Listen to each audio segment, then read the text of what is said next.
रात का समय था जब मिर्जापुर के एक ढाबे पर कुछ नौजवान शराब के नशे में चूर थे। वो सभी दिखने में 24-25 साल के लग रहे थे। एक टेबल के चारों ओर बैठे, उनके सामने मांस और शराब की बोतलें बिखरी पड़ी थी। उनकी बातों से ही साफ था कि वो नशे में धुत थे। अचानक एक लड़के ने बगल में बैठे लड़के की ओर इशारा करते हुए कहा, साला मान गए हम तुमको विक्की भाई। क्या खेल खेला है भाई, कमाल कर दिया, एकदम गर्दा उड़ा दिया। हम तो सोच रहे थे कि कहीं लंबा न फंस जाएं, पर देखो हमारे विक्की भाई ने नाव किनारे लगा दी। भाई के लिए एक बार ढेर सारी तालियां हो जाए। बाकी लड़कों ने जोर जोर से चिल्लाते हुए तालियां बजानी शुरू कर दी। विक्की ने हाथ उठाते हुए कहा, अरे बस भाई बस, हमने कोई इतना बड़ा कांड नहीं किया, ये तो हमारे बाएं हाथ का खेल था। पास बैठे बबलू ने कहा, और नहीं तो क्या, हमारे भैया ऐसे थोड़े डरते हैं, इससे पहले भी कितने शिकार किए हैं। पर साली इस बार की चिड़िया तो बहुत पंख फड़फड़ा रही थी। बिल्कुल सही कहा बबलू भाई, सामने बैठे पिंटू ने भी चहकते हुए कहा। विक्की भाई को तो लड़कियां खुद बुलाती हैं और ये चिड़िया अपने आप को बहुत सती सावित्री समझ रही थी। विक्की ने शेखी बघारते हुए कहा, साली को नहीं पता था कि हमारा मामा विधायक है। बहुत चिल्ला रही थी कि हमने उसका हाथ पकड़ा, चुम्मा लिया और टॉप फाड़ दिया। अरे तो क्या हुआ, जब जीन्स टॉप पहनकर निकली थी तो यही चाहती थी ना। अचानक बुद्धू भी जाग उठा, बिल्कुल सही कह रहे हो, सूट साड़ी पहनो, दुपट्टा लो, यही तो हमारे संस्कार है। ये जीन्स टॉप सब विदेशी चीजें हैं, ऐसे कपड़े पहनोगी तो लड़कों का मन तो डोलेगा ही। ऊपर से थप्पड़ मार दी। अरे विक्की भाई ने तो बस हाथ पकड़ा था। विक्की ने गुड्डू के कंधे पर हाथ रखा। हम तो उसे छोड़ भी देते, पर साली हमें थाने ले गई, हमारा दिमाग ठनक गया। उसकी वजह से हमें 2 घंटे जेल में रहना पड़ा। जानते हो, उसी थानेदार की जीप में हम गए और चौराहे पर उसे फूंक दिया। अब कोई हमारी आंख में आंख डालने की हिम्मत नहीं करेगा। लड़कों ने फिर से तालियां बजाईं और विक्की झूम उठा। शराब का दौर दोबारा शुरू हो गया, लेकिन उन्हें बिल्कुल नहीं पता था कि पास बैठे 2 बूढ़े उनकी सारी बातें सुन रहे थे। अचानक वे दोनों उठे और बाहर चले गए, जबकि लड़कों की महफिल चलती रही। कुछ देर बाद विक्की हल्का होने के लिए बाहर बने शौचालय गया। जब वो जीप चढ़ाते हुए बाहर आया तो सामने का दृश्य देखकर उसके होश उड़ गए। एक खूबसूरत लड़की लाल साड़ी और बिना बाजू के काले ब्लाउज में खड़ी थी। उसके घने काले बाल कमर तक लहरा रहे थे। लड़की ने उसकी ओर देखा और होंठों पर जीभ फेरते हुए होंठ काट लिए। विक्की के होश उड़ गए। अचानक लड़की ने अपना पल्लू लुढ़का दिया।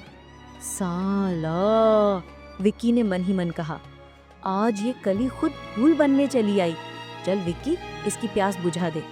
लड़की ने बालों में उंगलियां फेराईं, एक और नजर डाली और सड़क के किनारे की ओर चल दी। विक्की ने इधर उधर देखा और बिना हाथ धोए तेजी से उसके पीछे चल दिया। वो सड़क किनारे खड़ी थी। विक्की ने पास पहुंचकर कहा, क्या बात है छमिया, जमाना बहुत आगे बढ़ गया है, तुमने खुद ही हमें बुला लिया, मौका भी नहीं दिया। लड़की ने उसके सीने पर उंगली फिरानी शुरू की। विक्की हंसा, सौला गुदगुदी हो रही है। लड़की ने उसके बाल कसकर मुट्ठी में जकड़ लिए। इससे पहले कि विक्की कुछ समझ पाता, एक काली एसयूवी उसके पीछे आकर रुक गई। लड़की ने विक्की का सर कार के बोनट पर दे मारा। उसका नशा हवा हो गया।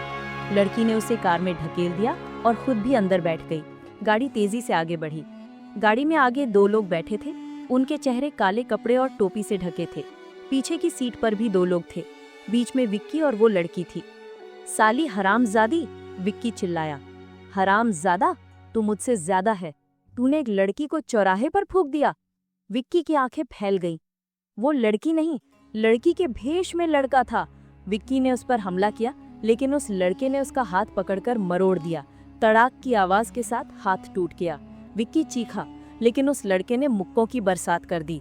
विक्की का चेहरा खून से लथपथ हो गया। फिर उसने विक्की के बाल पकड़े और चेहरा अपने घुटने पर दे मारा। विक्की बेहोश होकर गिर पड़ा।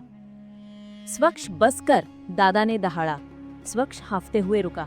क्षमा दादा, थोड़ा ज्यादा उबाल आ गया। पीछे बैठे लड़के ने कहा, क्रोध काबू में रख, कितनी बार बोला है। दूसरे ने हंसते हुए कहा, तू चुप रह। फिर दादा की ओर देखा।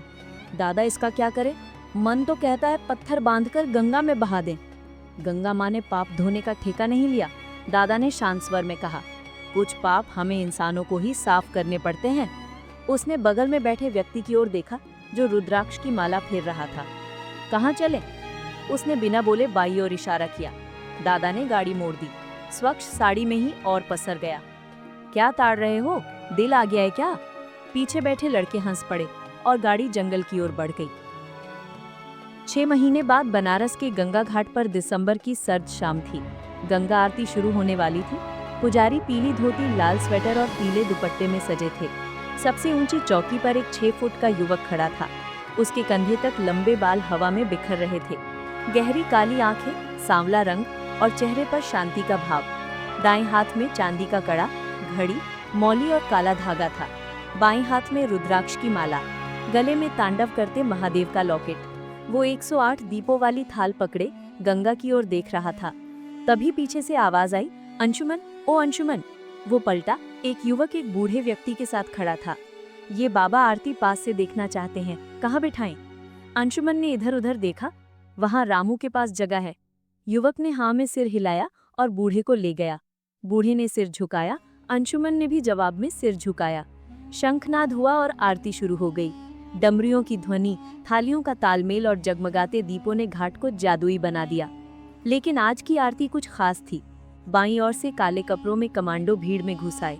उनमें एक लंबी गोरी खूबसूरत लड़की थी जिसने पोनी बनाई थी और काली टोपी पहनी थी। उसने वॉकी टॉकी में कहा, इंस्पेक्टर अनवी रिपोर्टिंग सर, आदेश। आरती खत्म होने दो अनवी, कोई विघ्न नहीं, पर अंशुमन को भागने न देना। यस सर, अनवी ने कहा। उसकी नजरें अंशुमन पर जमी थी। एक और कमांडो उदय पास आया। क्या बोले सर? आज अंशुमन को किसी हाल में पकड़ना है, अनवी ने दृढ़ता से कहा। उदय ने कमांडो को इशारा किया। यकीन नहीं होता एक साधारण घाट पुजारी और बनारसी गाइड इतना खतरनाक हो सकता है, अनवी ने कहा। चाहे कितना भी बड़ा मास्टरमाइंड हो, सवा शेर मिल ही जाता है। शंखनाद के साथ आरती का अंत हुआ। अनवी और उदय अंशुमन की ओर बढ़े। उसने अंतिम शंखनाद में माथा टेका। मैया न जाने कब फिर दर्शन हो, पर यह आशीर्वाद देना कि जो शुरू किया उसे पूरा कर सकूं। वो चौकी से उतरा, थान सौंपी और भीड़ में बढ़ा। कमांडो उसे घेर रहे थे। भागने का फायदा नहीं अंशुमन, उदय ने कहा बंदूक दिखाते हुए। हमें नहीं लगता तुम गोली नहीं चलाओगे, हम तैयार हैं। अनवी ने हथकड़ी पहनाई। श्री अंशुमन त्रिवेदी, तुम्हें पत्रकार विकास शर्मा की हत्या के आरोप में गिरफ्तार किया जाता है। अंशुमन ने कुछ नहीं कहा, बस घाट की रोशनी को एक आखिरी बार देखा। वो लौटेगा, उसकी लड़ाई अभी खत्म नहीं हुई थी। 2 साल बाद प्रयागराज की जेल में एक कमरे में अनवी और उदय एक तरफ बैठे थे, सामने हथकड़ी में अंशुमन। उसने गहरी सांस ली। आप हमसे क्या चाहते हैं? हम कैद में हैं, अनवी ने कहा। वे तुम्हारे तरीके से लूट रहे हैं, वही प्लानिंग, वही ट्रिक्स। तुम्हें इन्हें रोकना होगा।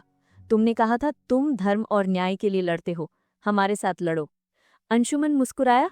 आप सिर्फ ले लड़ना चाहती हैं क्योंकि आपके भाई और पिता मुश्किल में हैं। अनवी का चेहरा सख्त हुआ।